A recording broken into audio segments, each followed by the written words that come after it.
Hello, everyone. Thank you for attending today's webcast, Control Strategies for Pathogens in Water Heaters and Plumbing Systems and Their Unintended Consequences. I am Tanya Ula with the National Institute of Standards and Technology, NIST. I'll be the moderator for this session. We'll start this webcast with a few housekeeping announcements and then quickly move on to our presentations. First and foremost, thank you to all of our sponsors and ACEEE ally members for their support of the Hot Water Forum and ACEEE. Please use the chat box on the right-hand side of your screen to ask questions of the presenters. Presenters will not be able to respond to your questions in the chat. As moderator, I'll gather the questions and share them with the presenters to answer once all the presentations are complete.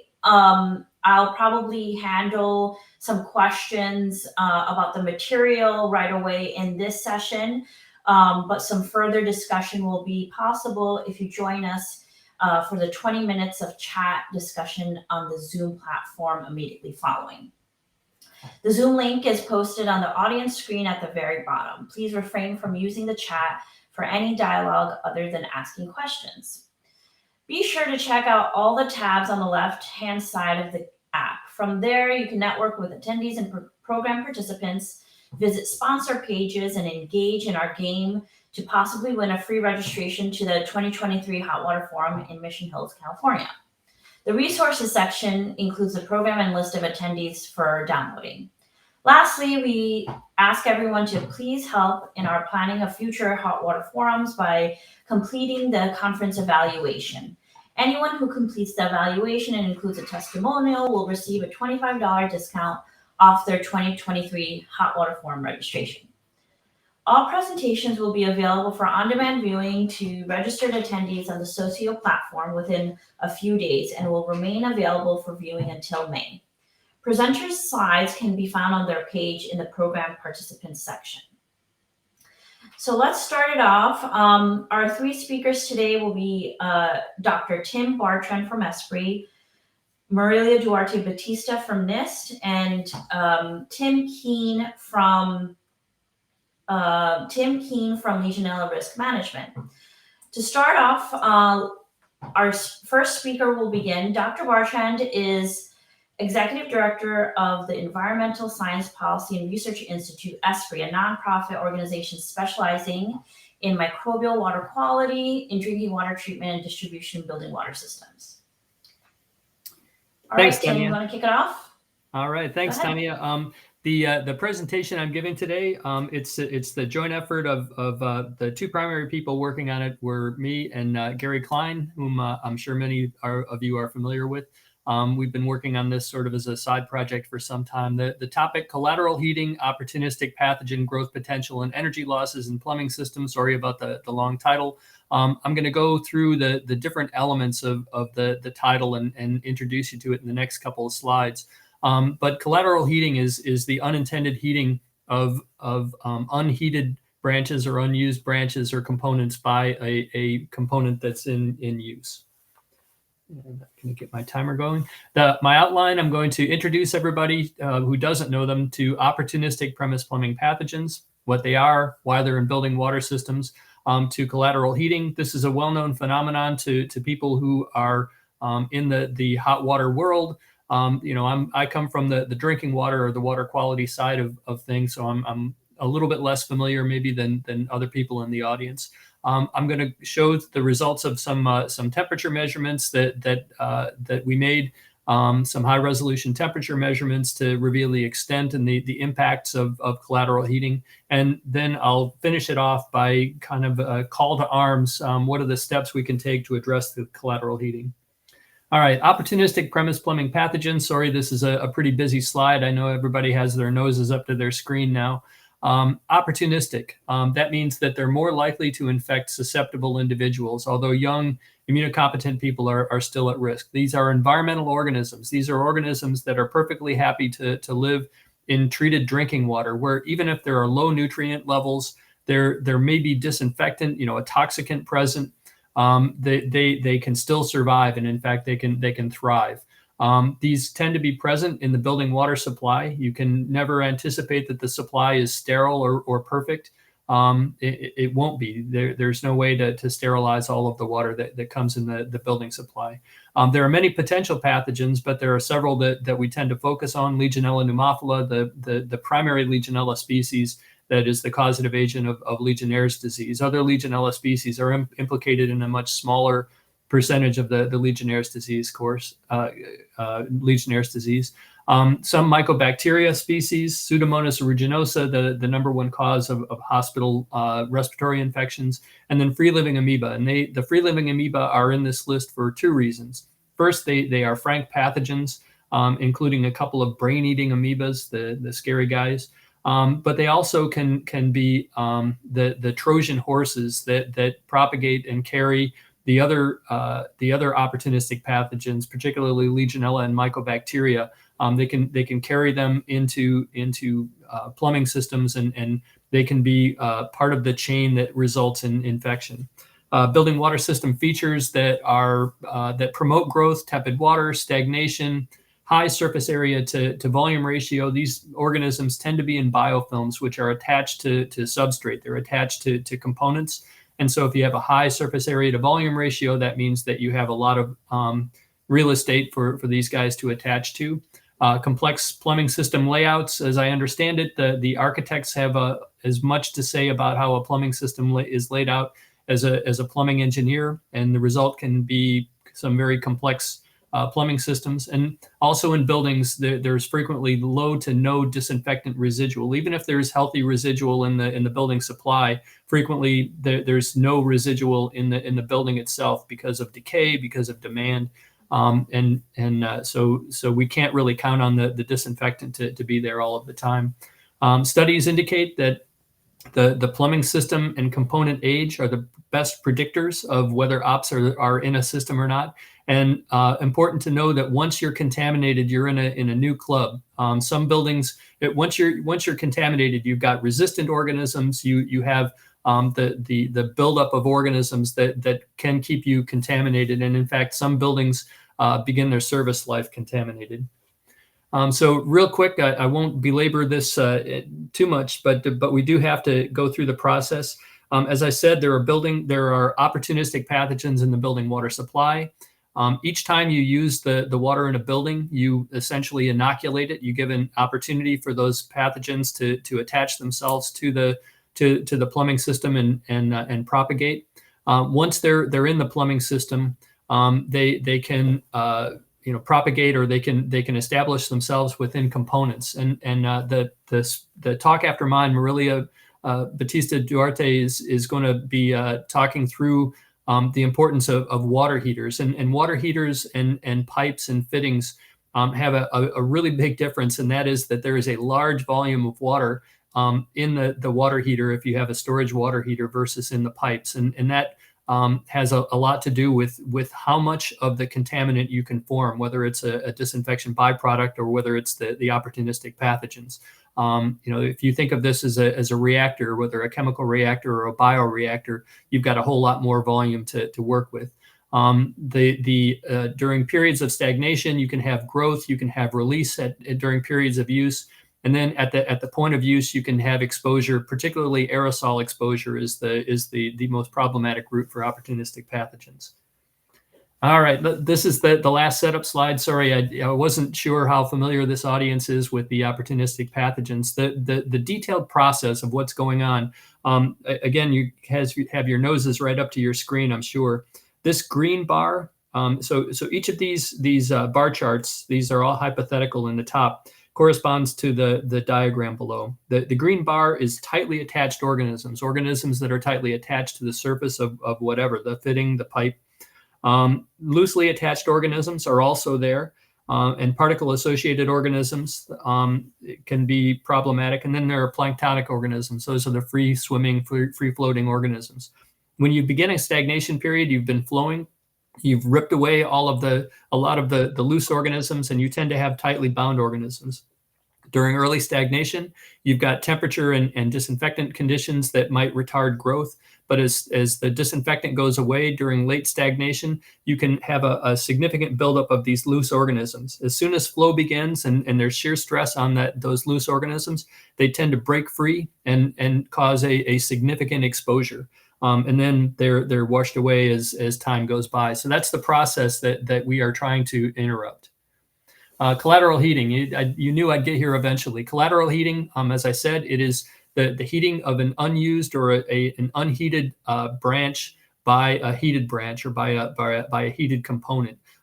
Things that are happening with this collateral heating, there is exchange between the unheated and the heated branch. And if there are organisms or contaminants in the unheated branch, that exchange can bring them into the heated or the flowing branch. But the reason I'm most interested is that a significant portion of the unheated branch, the collaterally heated branch, can be in the optimal temperatures that promote Legionella growth. Places this might happen: water heater intake and discharge, which I'll talk about, mixing valves, branches from recirculating loops, and active branches from active hot water distribution pipes, and then even cold water plumbing in the proximity to hot water plumbing.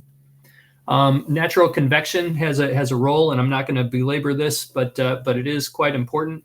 And this is well known. You know, this is not something that the water quality community is introducing to the plumbing community. The plumbing community is quite aware of this and has solutions.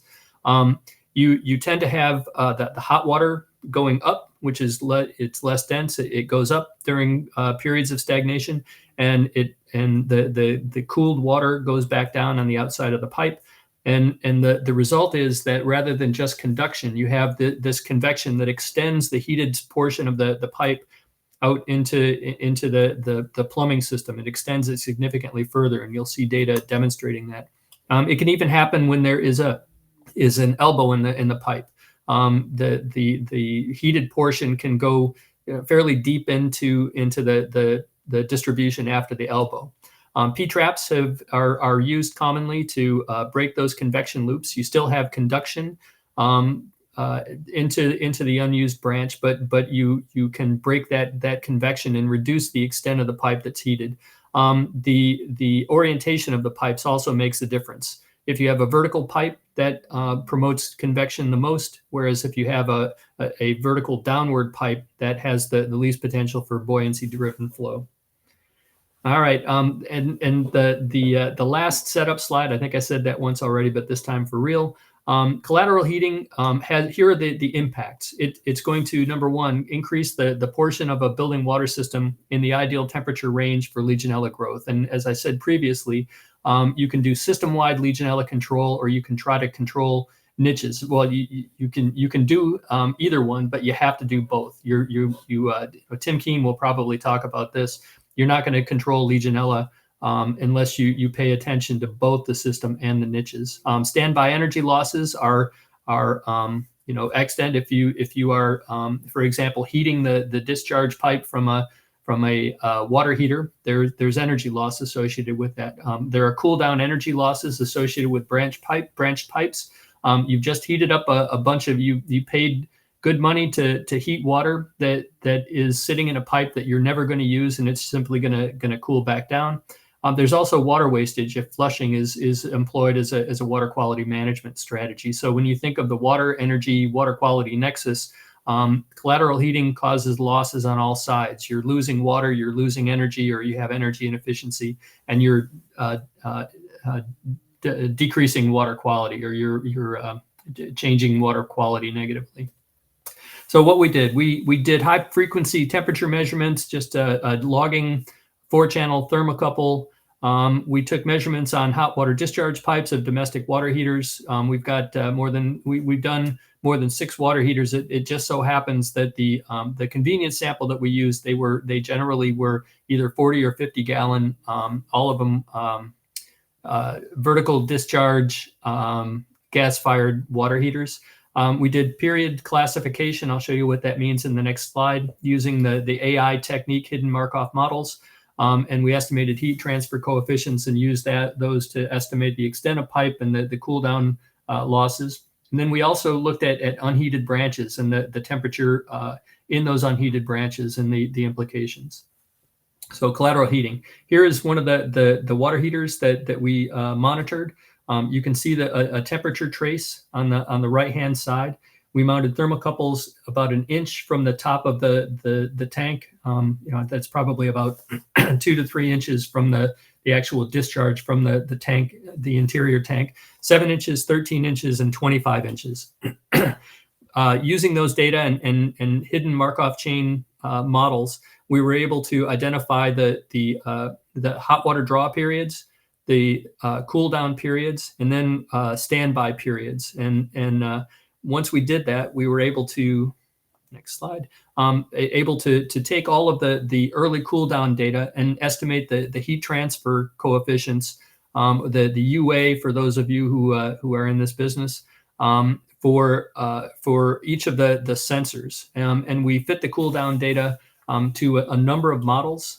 There's a really frequently used model by a researcher back in the 70s, Morgan. Carl Hiller has a nice model that he has used to look at losses. In this study, we have two models. One is an exponential model similar to Hiller's, and then another is a function of Rayleigh numbers.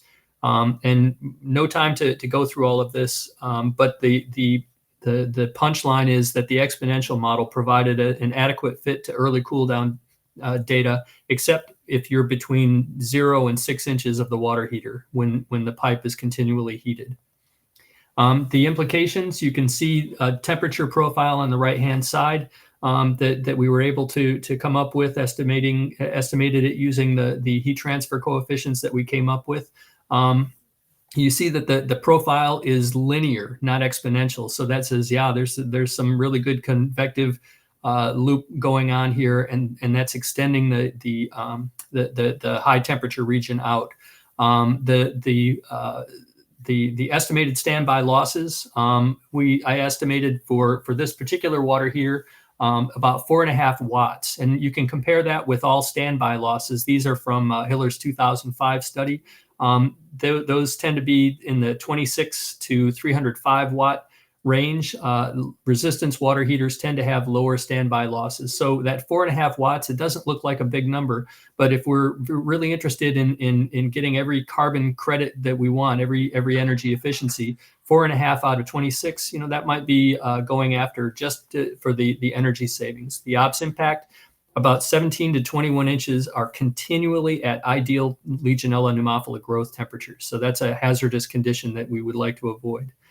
Transient heating, let me check my time. All right, I'm going to have to go quite quickly here. We mounted thermocouples near the water heater and then along an unused branch and flowed water through a used branch. The furthest out thermocouple was about 56 inches from the tank top. Temperature traces on the right-hand side, and let's look at this red curve here. That's sensor number 3. That's thermocouple number 3.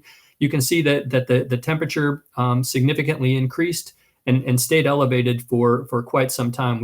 This was a simulated shower, so we had elevated temperature in the unused branch for quite some time. Now this is a little bit different than continually in the Legionella growth range. We had a temporary excursion into the Legionella growth range. We'll Tim? talk. Yep. Yep, you have 3 minutes left, just letting you know. All right, I'm going to really get going now. Sorry, guys. So these are the results that we saw looking at the temperature, along an unheated branch. The punchline here: the water temperature in the unheated branch can be in the optimal growth range for Legionella, not continuously, but discontinuously for 40 inches or more of pipe length. That's a whole lot. And the other piece of bad news is that you have energy problems and water loss problems associated with that. The effective pipe length subject to cool down losses is extended by 40 inches. So that's another energy efficiency. And further, heating up that branch that you're not using slows down the delivery of hot water to the flowing branches. So, I'm sure everybody is thinking of how the configuration has a lot of implications, not just in water quality, but in making the system efficient. Temperature in the branches from frequently used hot water distribution systems can be in the growth range for Legionella for much of the day. Imagine a a branch from, there's one infrequently used branch and one frequently used branch. You can imagine that you would have elevated temperature for much of the day. So where does this all lead? In my estimation, this is something of a call to arms for the group. First thing we need to do is better understand what's going on. And the knowledge gaps, as far as I'm concerned, are: what is the response of opportunistic pathogens to unsteady temperatures? Is this as significant a problem as it appears to be? That's yet to be known. And what is the extent of collateral heating for different types of plumbing systems, different topologies?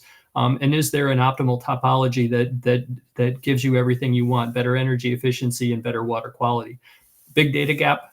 We need to collect more Legionella data for pipes subject to collateral heating. We need to ground proof that this is actually a problem. There are design implications. I've already spoken about those, so I'll kind of skip over that. But there are design opportunities here, and there are also innovation opportunities. The P-traps start to solve the problem, but solving this problem is not a moonshot type of problem. There are, I'm sure, people in the audience who are already thinking of ways that could be addressed this relatively simple. For example, insulated valves or branches for branches that are subject to collateral heating, reducing heat loss from water heaters during standby operation, and many opportunities. We need to decide whether this is a problem worth solving, and then put our minds to it.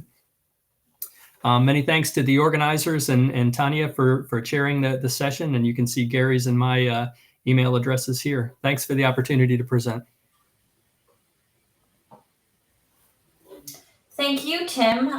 We'll move on to our next speaker, Marilia Duarte Batista, who is an environmental engineer and is currently doing a research associateship at NIST. Ms. Duarte Batista will be presenting on her master's thesis work on disinfection byproducts. Go ahead, Marilia. Thank you, Tanya. Hi, everyone. Today I'm going to present on the research project I conducted as a master's student at the University of Colorado Boulder on disinfection byproduct behavior in simulated residential hot water systems. This project was funded by the US EPA and involved the effort of a big research team from CU Boulder, Asprey Research Institute, and Tim Bartran's part of my team as well, and also Drexel University in Philadelphia, and all the other members are listed here. So I'll start by introducing the definition of disinfection byproducts, how they form, and the implications to public health. Then I'll explain the objective of our research project, the methodology we use, and then go through the results we obtained and the lessons learned. So disinfection byproducts, or DBPs, are chemical compounds that form when chlorine-based disinfectants react with natural organic matter present in water. So we should be mindful of DBPs because they can pose long-term health risks to water consumers. Many of them are known or suspected carcinogens. Some BBPs are regulated, such as trihalomethanes or THMs and haloacetic acids or HA5s. So the EPA has established some maximum contaminant levels for their presence in the distribution system. But there are about 600 unregulated species, which toxicity is sometimes higher. People are exposed to DBPs through ingestion of chlorinated water, inhalation of aerosols, and also skin absorption. But the last two are definitely the most significant in populations who take hot showers or baths. This figure illustrates how DBP concentrations change from source to fixtures in buildings. So organic matter is naturally present in water supply sources and is measured as total organic carbon, or TOC. Once at the utility, as water goes through the treatment steps, some TOC is removed, but during primary disinfection, chlorine is added and it reacts with leftover organic matter, forming some DBPs. While regulation requires that a detectable disinfectant residue be carried throughout the distribution system, so an additional disinfectant is dosed into water. Some utilities use chlorine and others use chloramines. This step is called secondary disinfection. And as water flows through the distribution system to be delivered to buildings, it may find some additional organic matter, so DBP formation continues.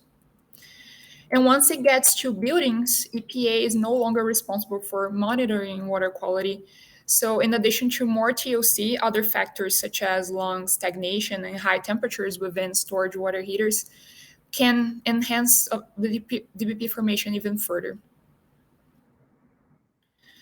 So we know that water heaters are critical components in plumbing because as we learned from Tim's presentation, it can create conditions for opportunistic premise plumbing pathogen growth, and also because of the large volume it holds. So operating the heater at a temperature of about 48 degrees Celsius or 120 Fahrenheit is a common practice for energy savings, especially at residences. But increasing it to 60 degrees Celsius or 140 Fahrenheit or greater is recommended by health organizations for pathogen control. So the question that arises here is, does increasing the water heater temperature from 48 to 60 degrees Celsius impact significantly DBP formation? So the objective of our study was to systematically evaluate the conditions associated with operation of storage water heaters on DBP formation. So our experimental setup consisted of 4 50-gallon electric tank water heaters connected to shower heads. We operated 2 identical systems, one in Boulder, Colorado, where chlorine is used by the utility as secondary disinfectant, and one in Philadelphia, Pennsylvania, where chloramines are used instead. We operated those tanks at high and low use patterns and 2 temperature settings.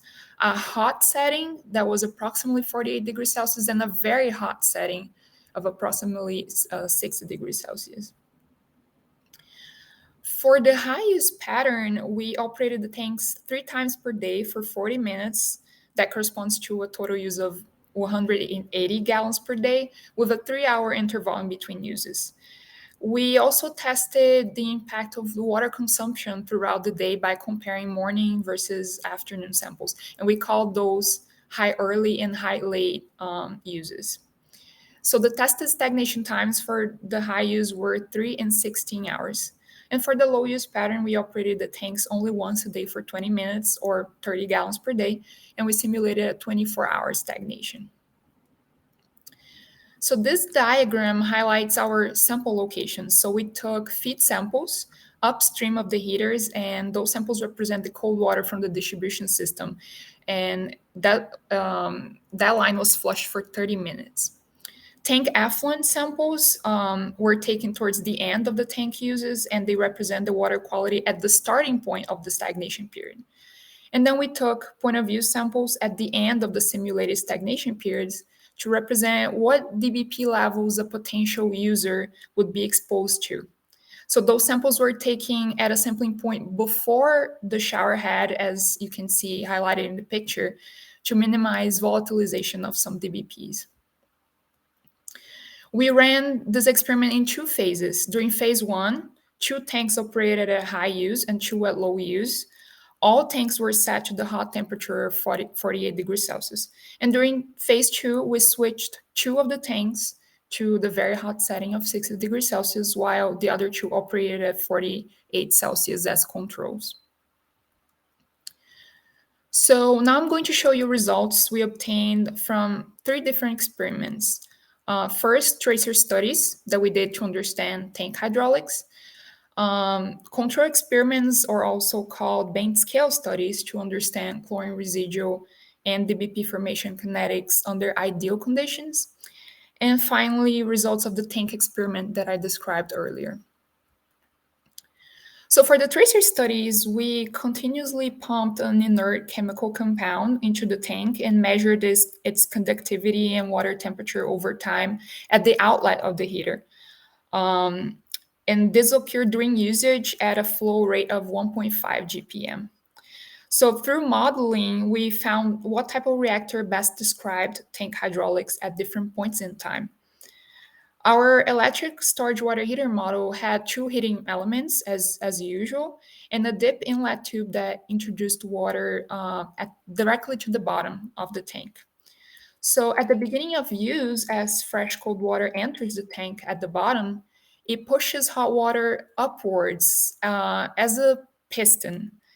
And during the first 20 minutes, which is the low use pattern flushing time, the tank exhibited that behavior of a plug flow reactor because 60% of the tank volume was displaced, while the rest of the volume corresponded to old tank water that had been sitting stagnant and reacting at high temperature.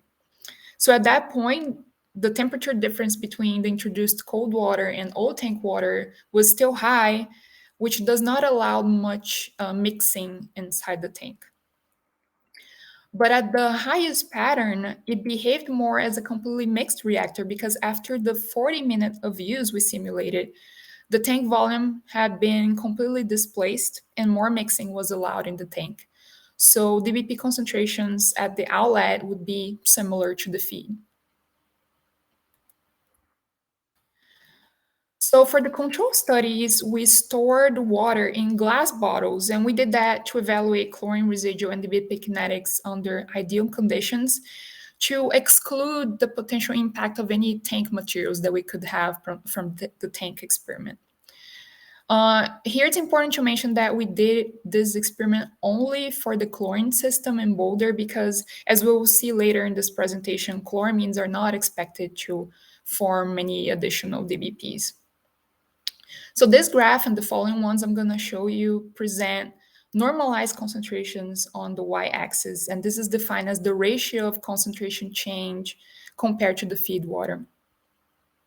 Here you can see how regulated the BPs and chlorine residual change for different tested temperatures and stagnation times.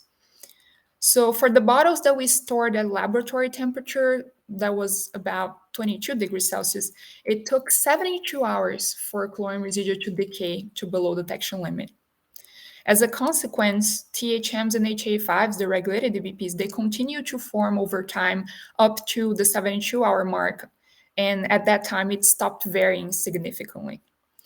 But at high temperature, the scenario was a bit different. Note that at both 48 and 60 degrees Celsius, after 3 hours, chlorine residual was already completely consumed. As a result, DBP formation was maximized at that time. You can see that THMs were about 2.3 times higher and HA5s were about 1.4 times higher than the feed.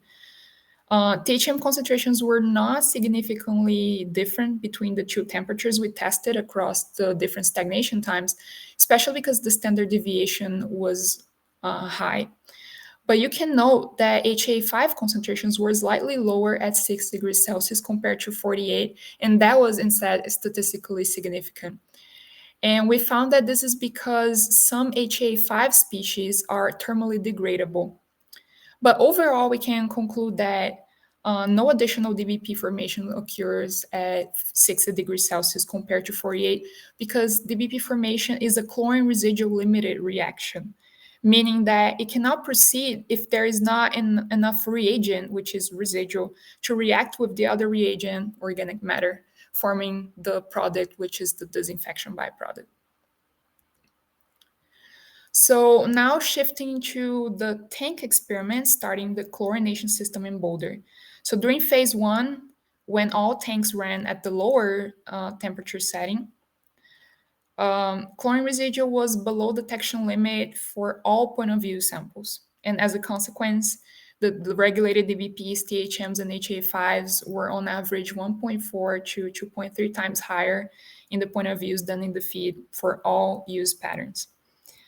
And the result that we obtained for the tank samples specifically show us that there was an impact of tank hydraulics, as we learned with the tracer studies. So for the high use, the BP concentration in the tank samples were very similar to the feed because of that total tank volume displacement and mixing. But for the low use, the BPs were higher because of the partial volume displacement and that piston or plug flow behavior that I described. So we can say that tank hydraulics was an important factor for the chlorination system.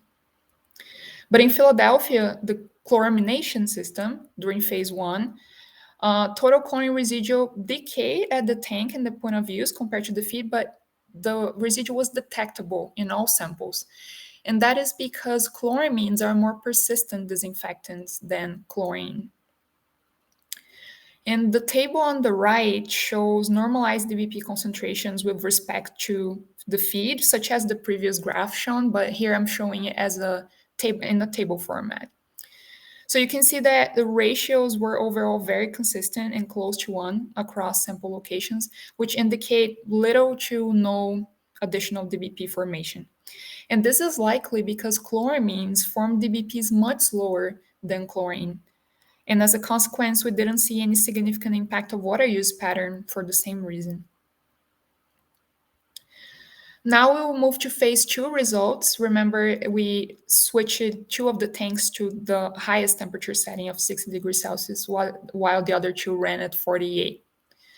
So for the chlorination system in Boulder, the free chlorine results were very similar to phase 1. We also saw that trend of residual being 0 at the point of use. And this caused regulated DBPs, both THMs and HA5s, to be 1.2 to 1.8 times higher than in the feed at the point of use. 60 degrees Celsius did not lead to significant different THMs and HA5 formation compared to the 48C, but we did observe that same trend of thermal degradation of HA5 species, such as the control studies also shown. And again, we saw the impact of tank hydraulics similar to phase 1 when comparing the tank and point of view samples. For the chloramination system in Philadelphia during phase 2, we did perform experiments as well, but we decided not to report results here because we found some irregular chlorine residual variations in the influent water, and that happened because of a water main break that occurred immediately above the building at that period. But we did see a similar trend in DBP behavior than in phase 1 of no additional significant DBP formation, again, because chloramines are slow reacting agents forming DBPs. So in summary, for the chlorination system, elevated temperatures caused chlorine residual to drop to 0 because temperature increases the reaction rate between disinfectant and organic matter towards DBP formation. As a result, we saw regulated DBPs being about 1.2 to 2.3 times higher in the hot water compared to cold water. And another trend was that increasing the water heater temperature setting did not enhance regulated DBP results because chlorine limited the reaction. And finally, tank hydraulics was important. But for the chloramine system, residual was more stable, although some decay occurred at point of view samples, but no additional DBPs formed in the system because of the slow reacting nature of chloramines. So some concluding thoughts here. Consumers that use hot water for their daily showering and bathing activities, they might be exposed to significantly higher regulated DBPs than when they use cold water, especially for a chlorine system, not much for a chloramine system. However, this decision of increasing the electric storage water heater temperatures from 48 to 60 degrees Celsius for pathogen control, for our case, did not cause higher exposure to DBPs for either our chlorination and our chloramination system. Although those results could be extended to to other locations, in practice, we need to keep in mind that there are other factors that can impact DBP trends in buildings as well, such as variations in the influent water quality within locations, the type of water heater that is used, the type of material that is used in the building, and also the distance that the building is located from the water utility. But the results from our chlorination system show that after 3 hours at high temperature, DBPs were maximized because chlorine limited the reaction, and for the chloramination system, DBP was not significant. Thank you for your kind attention. Here is my contact information in case you would like to reach me out later with questions.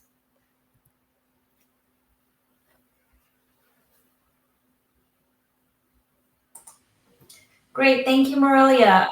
Now we will hear from Tim Keene. He's going to be our last speaker today. Tim is a consulting engineer and owner of Legionella Risk Management Incorporated.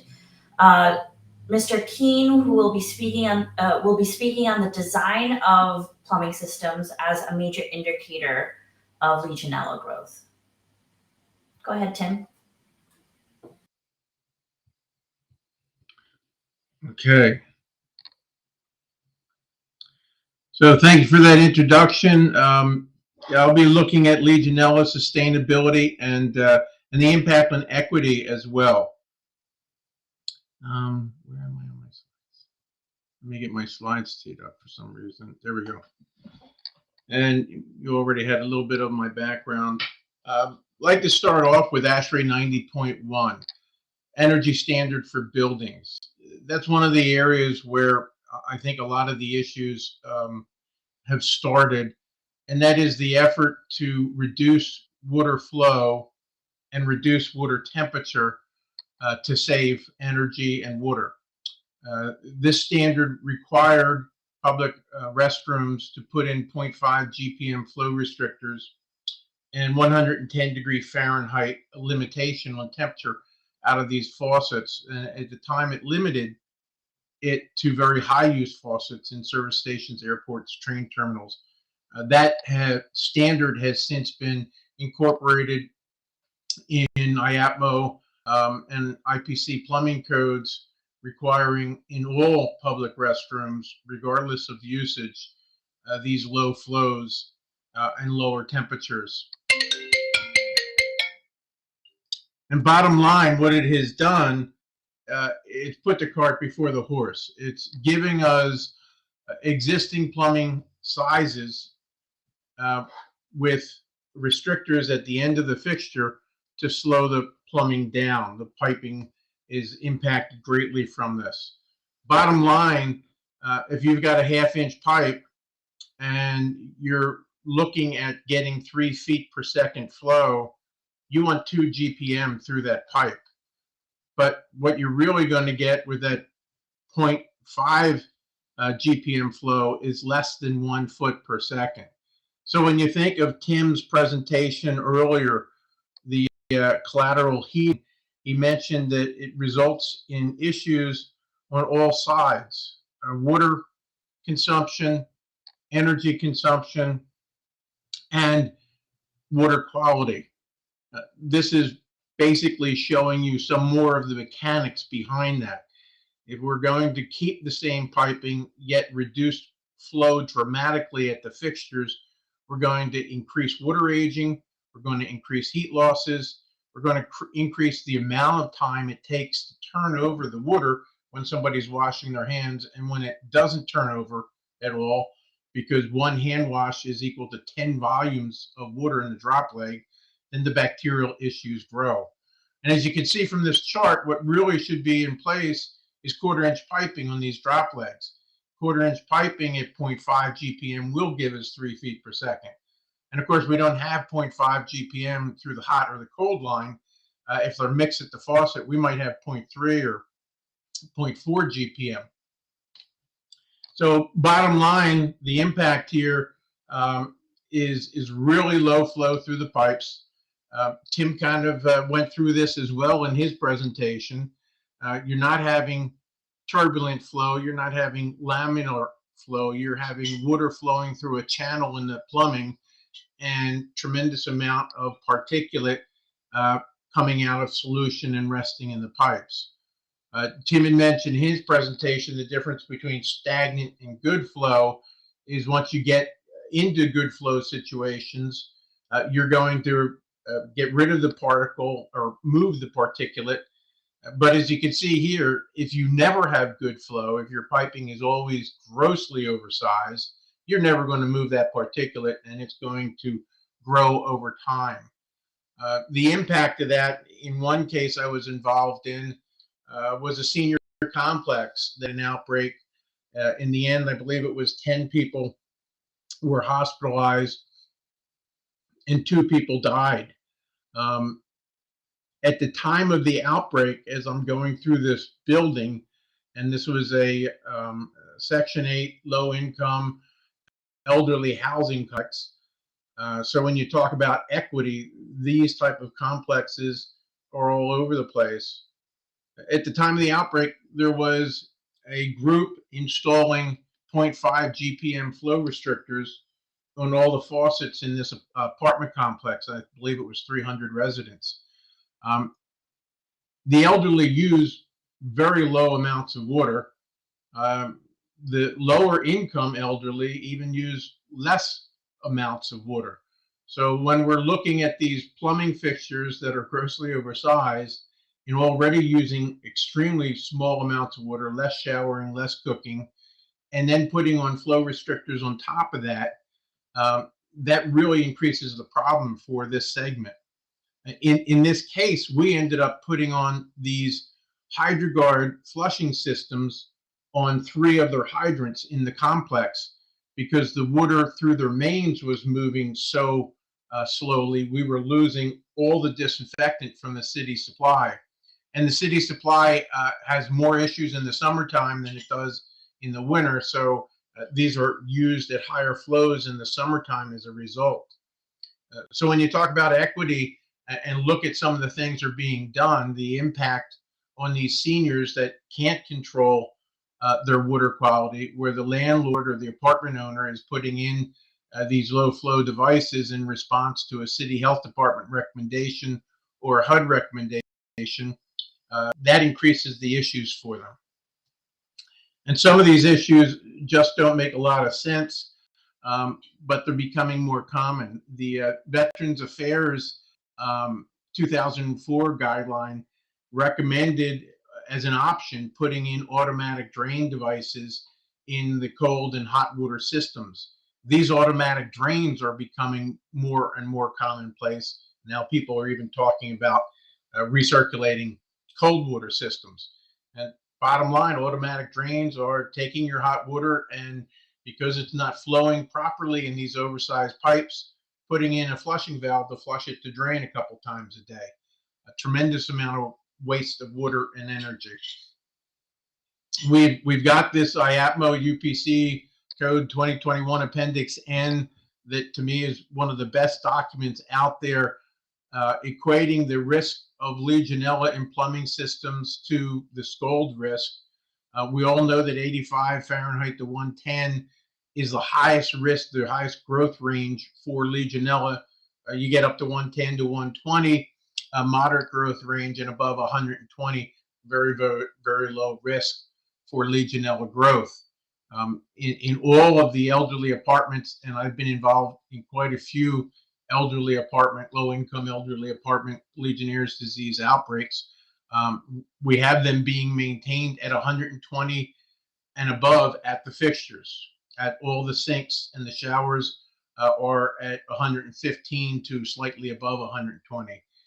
That's been in place in many of these for as long as a decade without any complaints. So what happens when systems are grossly oversized? This was something, an outbreak investigation I did several years ago at a hospital.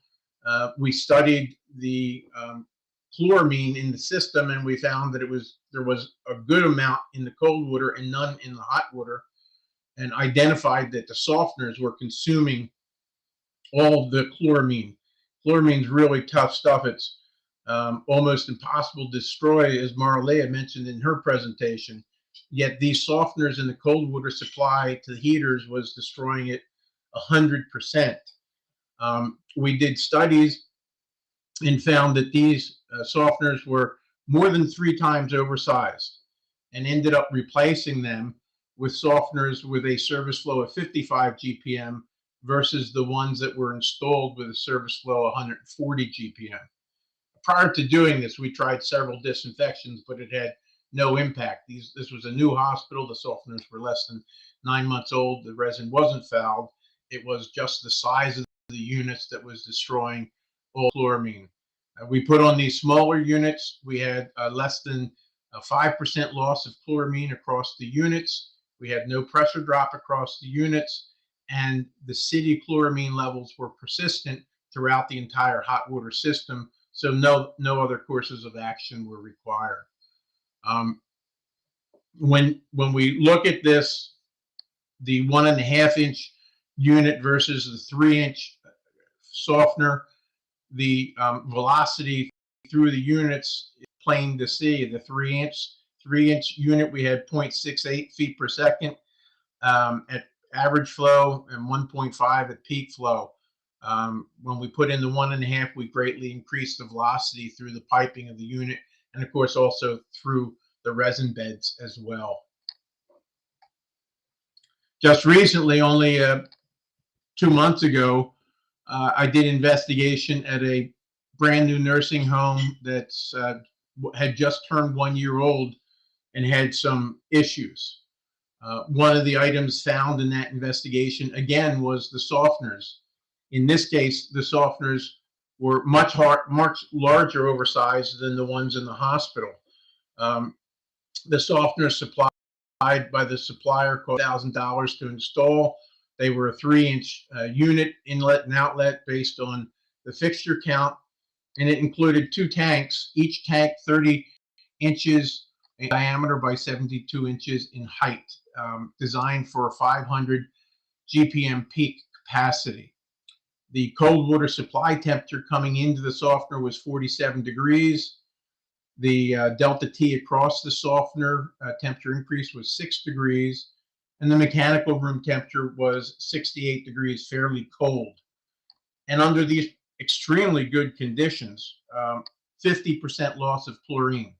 So it's really tough to destroy chlorine at 47 degrees Fahrenheit, but this softener was doing it. 50% loss of chlorine. Typically, a good, well-sized softener under normal conditions, you'll have no more than a 15% loss. This had a 50% loss. I had to calculate what would happen if this unit was maintained in the summer based on conditions. The cold water temperature, city temperature, would increase to 74 degrees. Expect at least a 15-degree delta T across the unit. The mechanical room temperature would increase to 92 degrees. It was reported to be extremely hot all summer long, and at least 100% loss of chlorine plus significant heterotrophic bacteria growth. What I recommended to them was they had to get rid of the softener. There's nothing they could do to make that softener work well. And they could only for $8,000 put in a solution, a 1.5-inch softener, 13 diameter by 54-inch height, and a single unit, not 2 units. 2 tanks are absolutely not required in almost every situation. Softeners for boiler makeup, for RO, for industrial purposes, absolutely you need 2 tanks. So when the one's regenerating, the other one's online. But in a hospital and nursing home, you can regenerate at midnight, put it back online a few hours later, 0 impact. So absolutely no reason to have that standby tank growing bacteria. What we found when we did flow calculations was the peak demand on the system was 28 GPM. So they had a softener size for 500 GPM, and we developed a capacity peak load of 28 GPM. And if they had only softened 80% of the water, that would have gone down to 22 GPM, and they could have even gotten a smaller softener. No reason for softening all the water. It's not beneficial. It's a waste of salt. So when you look at the impact of energy and water consumption and water savings, water softeners are a great place to look.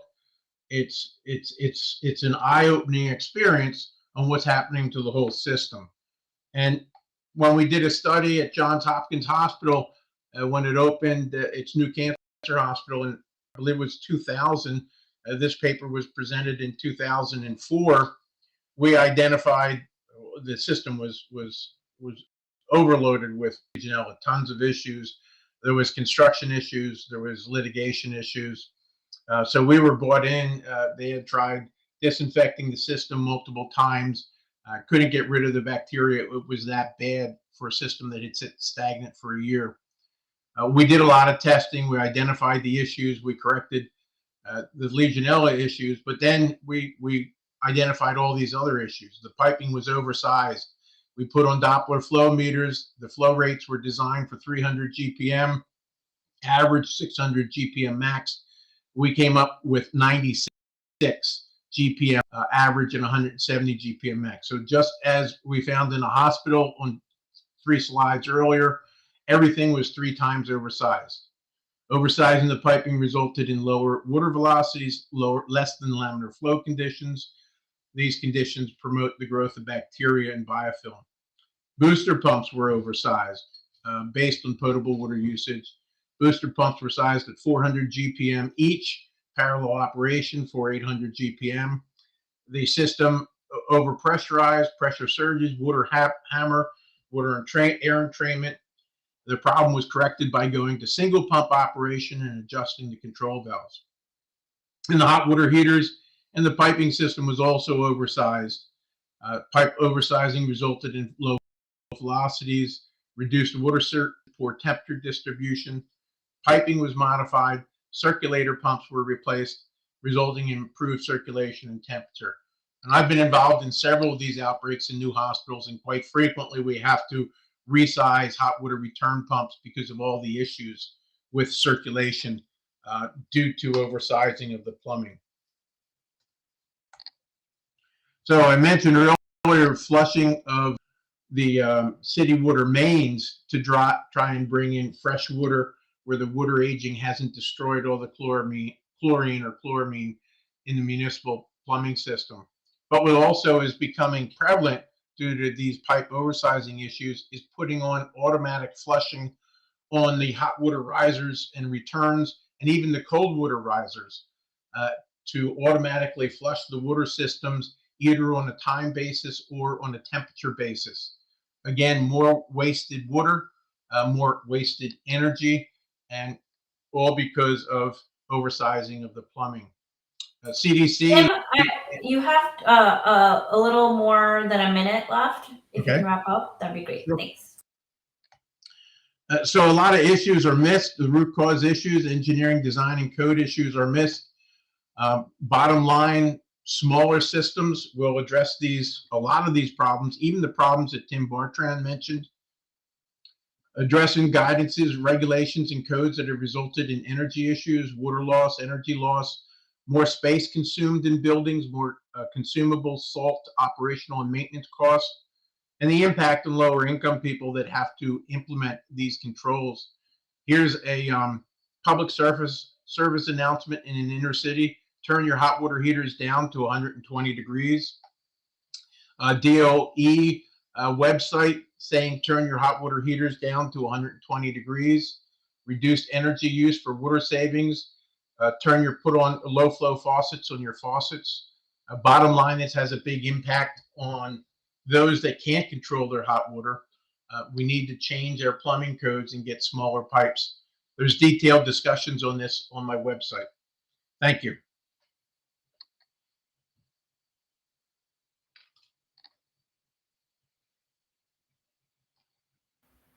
Tanya, are we there? Yes.